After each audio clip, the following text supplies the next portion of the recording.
Hi, I'm Melanie, and I just sold my house, and I'm ready to embark on a cross-country journey with my husband Al and my dog Ivy. We will be traveling in a 2020 Coachman Sport Coach 339 DS.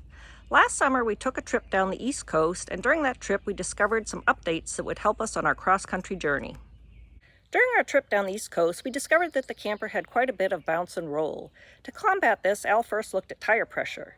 The camper comes recommended with tire pressure of 110 psi, but that's based on a fully weighted camper. If you weigh yourself at a truck stop, you can find you can run at a lower pressure.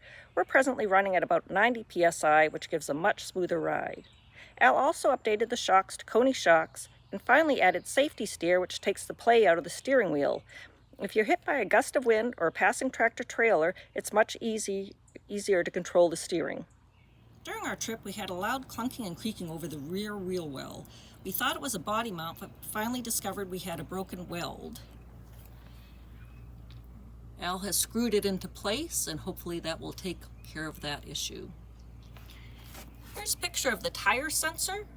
We use that to monitor tire pressure. Also last year on our trip, we had a tire blowout on our car dolly and didn't know it and dragged it along until a Good Samaritan let us know that it was flat. We also discovered last year that towing with the dolly can be very difficult. There's not always room to store the dolly, and it's a lot of work to get it on and off. This year we're going to be flat towing. We got a Ford Focus. It's one of the few cars that's an automatic that you can flat tow as the transmission will disengage. The Ford Focus is rather low though, and we do have problems with bottoming out sometimes. We have this roller on the bottom to help with that, but it still isn't the best. That's a work in progress. This is the vent in the side of the camper that Al had to cut in for the new dryer we put in. He also updated the wet base so that it functions better and controls dripping, and added a more flexible water hose that's much easier to roll up at the end of the trip. A quick tour inside the camper. We have a TV over the table, the dashboard, the sensors for the tire pressure. We have lights here that tell us how that is working.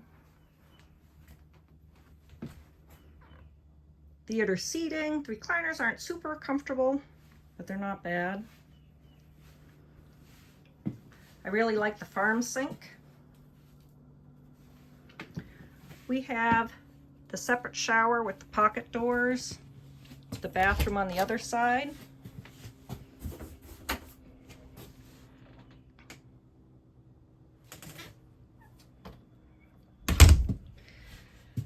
We have a king bed, which with the dog is very helpful.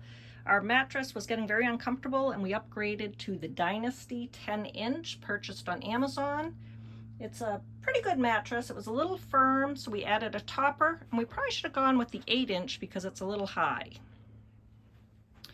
We added the washer and dryer for this trip, and I showed the vent outside that had to be cut in for the dryer.